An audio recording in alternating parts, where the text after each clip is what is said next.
How's it going, everybody? My name is Cam White, and welcome back to your favorite monthly horoscope. This time for March of 2024, Cancer, Sun, and Rising.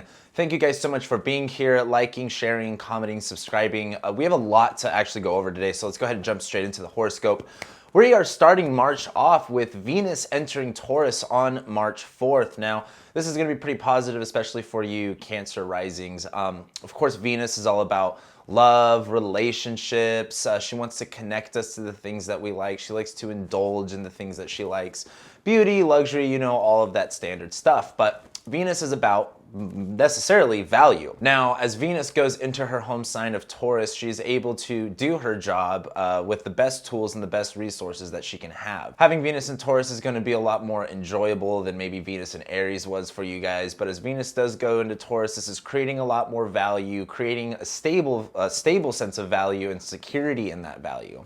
Now, Venus is going to be going into your 11th house of friendships and community. So as Venus does transit this part of your chart for the next couple weeks, expect to be more connected with your friends, enjoying your friendships more, enjoying social gatherings, or if you're in a community, this might be enjoying that community a lot more, just a lot better. And as Venus goes into Taurus, there's not too much to say besides that. It will be eventually trining Saturn and all of this Capricorn stuff, which is really constructive. But at the end of the day, as Venus does go into Taurus, this is going to bring a lot more of the focus into friendships and where are you creating harmony, where are you creating value, and where are you creating connection within those friendships. But also on March 4th, we have Mercury retrogressing back into Aquarius. Now, Mercury's been retrograde in your 9th house for the past few weeks, and this has probably been causing some confusion, maybe even some miscommunication, some misunderstanding in regarding 9th house topics, which is, you know, higher education, far distance travel, foreign languages and cultures. This also has to do with spirituality and belief, and that's why I said, you know, this might be a confusing time for you. May not so much be focused on miscommunications, unless maybe you work in publishing, or you work in academia, or you're somewhere off in a different country and you might have said something wrong to someone else. But as Mercury retrogresses back into Aquarius, this gives Mercury some strength because Mercury was in detriment in Pisces where communication isn't so streamlined or super clear. It's a lot more up for interpretation. But as Mercury goes into Aquarius, this is where communication becomes a little bit more rational, has a little bit more logic behind it. It's a little bit easier to connect the dots to things. And this is going to kind of come prevalent. And as Mercury goes into Aquarius, it's also going to retrogress back into your 8th house. Now, this is going to be interesting because the 8th house rules a lot of different things. There's a lot of kind of scary things. The 8th house rules, you know, debts, owed money, insurance, inheritance, death, both debts with a B and death with a TH. And it also rules other people's money, what other people own and possess. It has to deal with anxieties, changes, fears, not repressed stuff, but things that you may not see, things that are hidden. And so as Mercury goes back into Aquarius, this might be having to kind of go through your junk drawer and kind of go, okay, you know, here's all of this crap that's kind of just piled up in this drawer. What do I need to kind of, you know, organize or file in? Mercury might be having you mentally go back into the state of mind that's a little bit more focused on, you know, urgency rather than the 9th house being focused on belief or the 9th house being focused on your faith. The 8th house kind of focuses on primal instincts. So as Mercury goes back in there, you might be thinking a little bit more along those lines, but it might help you create some clarity, create some connections, and just be able to make a little bit more sense of what's been going on as Mercury's retrograded. But the next thing after that is we are going to be having the full moon in Virgo on March 9th, and as well, Mercury is going to be stationing direct. So as Mercury stations direct, this is when we can kind of move forward with thoughts and ideas. If you've been maybe needing to pay off some debts, you know, Mercury was retrograding in your 9th house, maybe you owed some student loans, and maybe this is going to be a time where you can kind of address those a little bit better if you had some mishaps. But as Mercury stations direct, communication becomes a little bit more clear. We can have those conversations that we can sometimes fear, and that could be bringing up Mercury in the 8th house stuff. But also, we're going to be having the full moon in Virgo. Now, as the sun's been in Pisces, you know, this has been highlighting a transition of change. We're going from winter into spring. The sun is getting hotter, the sun is getting brighter, the days are getting longer as well. And as the sun's been in Pisces, it's been going through your 9th house of your faith, of your belief, of, you know, far distance travel, of higher education, publishing, and things like that. And so as the sun's been in your 9th house, bringing awareness and bringing light to this area for you, this full moon in Virgo is going to be kind of bringing focus on what are you doing with all of that. So the third house, where this full moon in Virgo is going to be for you guys, third house rules a lot of different things. Third house rules short distance travel, brothers, sisters, neighbors, aunts and uncles, whatever's in your proximity that's close to you, your environment, your neighborhood. Third house also has to do with teaching, more elementary rather than higher education, like the ninth house. Third house also has to do with writing and speaking. But if you guys read the book on the houses by Dane Rudgier, he makes a really good point of the third house that I really like to use. And it's that the first house is like who you are, the second house is what you have, and the third house is how you use it. And so this full moon in Virgo is kind of about bringing up awareness and bringing illumination to how are you using your energy, or how are you using what you have? How are you using yourself? And this full moon in Virgo is going to be a good time to detail, plan, make that to-do list that you've been wanting to do. And this could be about running errands, what you need to achieve, what just needs to get done. This full moon in Virgo is going to be extremely helpful, kind of getting our ideas clear and getting that list written down for what we need to do, especially since Pisces season has been utterly confusing this year. But then a few short days after that, on March 16th, is when Mercury is going to go back into Pisces. It goes back into its detriment sign. And, there's been a lot of controversy over, the word detriment and what that means. Basically, Mercury just doesn't have the tools that it needs, or the resources that it needs to do its job in the most efficient and the best way. Mercury kind of has to make up tools as it kind of goes along. And as Mercury's in Pisces, it's not about being detailed or clear, being black and white or being specific. Mercury in Pisces is about, explaining and communicating and understanding things through an imaginative lens, through a creative lens, through being able to, be open to interpretation. And so as Mercury goes back into Pisces and it continues its shadow phase, we're going to be kind of going over the things that we just went over for the second time, but this time for the third time.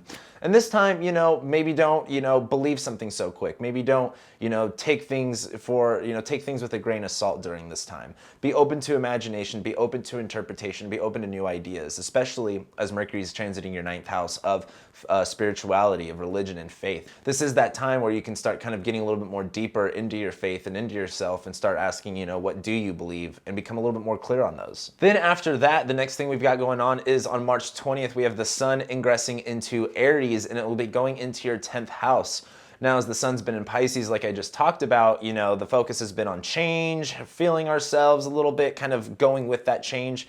As the sun goes into Aries, it goes into his exalted sign. The sun really likes to be in Aries because, Aries initiates spring, it's beginning, the sun is getting, hotter, days are getting longer. And as the sun does go into Aries, it is also going to be going into your 10th house of career, social standings, like how people see you, how the public sees you. And as the sun goes through your 10th house, this is just going to be bringing illumination and light to your work.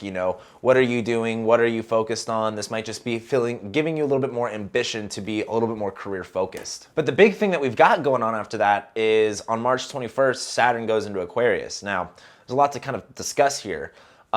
Saturn's going to be, in Aquarius from March 21st till July 1st of this year.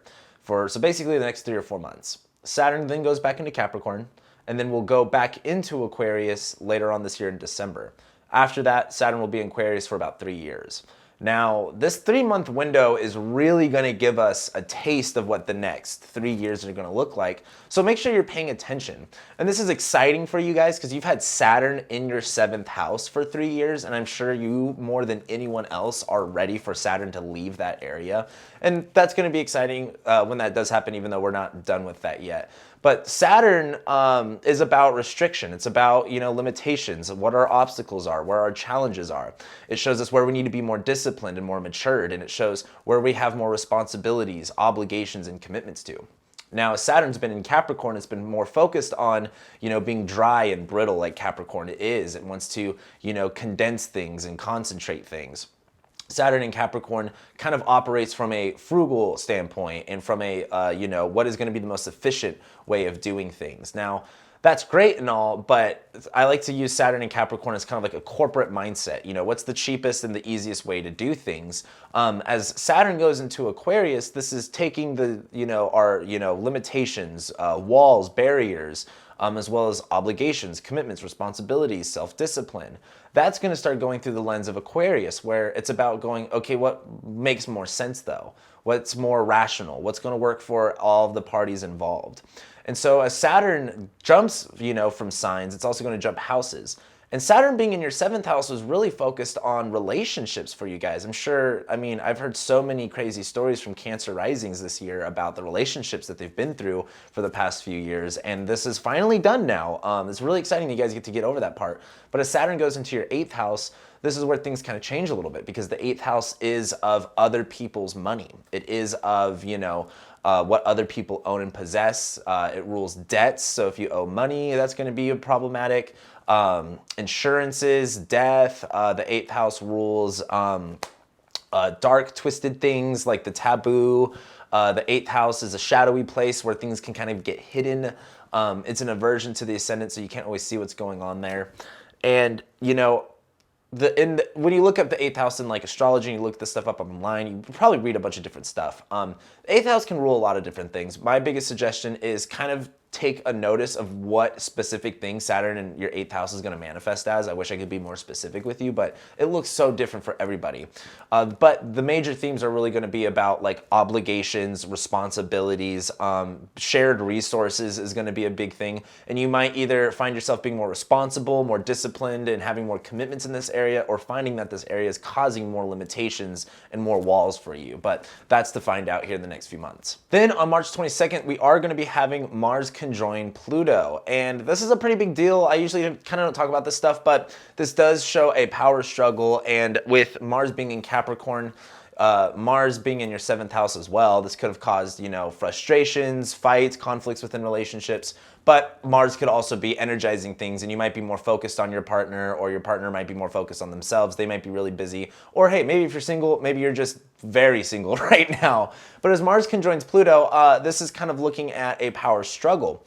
Mars in Capricorn has been working very hard, and so when Mars conjoins Pluto, this is either kind of going like, hey, I need kind of a break. I can't be doing this for this long at this pace. Or Mars conjoining Pluto is kind of realizing, where the power dynamic lies and being able to address, the problems that kind of lie within that power dynamic. And as Mars conjoins Pluto, Mars is about separating, heating things up, and Pluto right there causing a lot of destruction. I know this sounds really scary, but trust me, with you guys have been through the worst of it. This is not going to be the worst of it. But just be aware on March 23rd, there is going to be, or March 22nd, I should say, there is going to be some sense of maybe conflict going on within relationships for you guys. And this isn't just romantic relationships, professional, personal, platonic, whatever it is, any type of one-on-one singular relationship. But then we get to March 23rd, and that's when we have the new moon in Aries.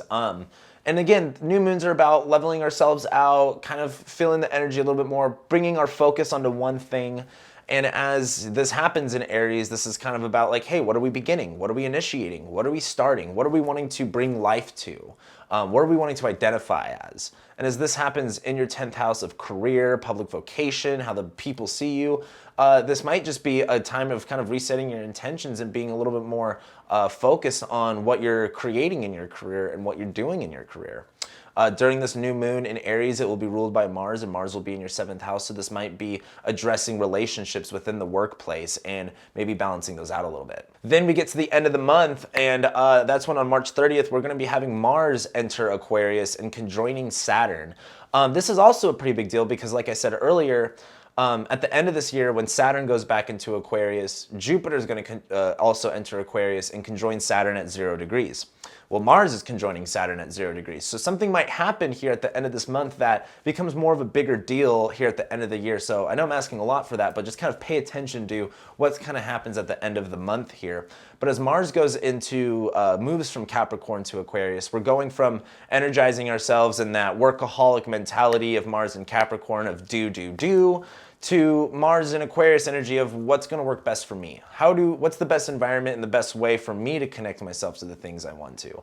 Mars and Aquarius does things on their own terms. And as Mars conjoins Saturn, this is definitely going to be about, hey, where are we addressing how we do things? What are we committed to? How are we committed to doing things? And you're going to see a really big energy shift as we get to the end of the March with Mars entering Aquarius. And with that, Mars also goes into your 8th house. So Mars heats things up, it severs, it cuts. So you might see yourself maybe separating from some debt, maybe separating from some monetary obligations that you kind of have going on. There's a lot of different ways this can look. But as Mars kind of goes into your 8th house, this is going to be kind of a tricky thing to deal with. But the good news I want to give you guys is at least all of this shit is out of your 7th house, and the 8th house is going to look like nothing now at this point. But that's basically this month. I know I didn't go over all of the specifics I usually do. I really want to just start sticking to the main events that are happening in the months when I do these monthly horoscopes. And I haven't done these in a while. It's been 6 months since I've actually done my last monthly horoscope. So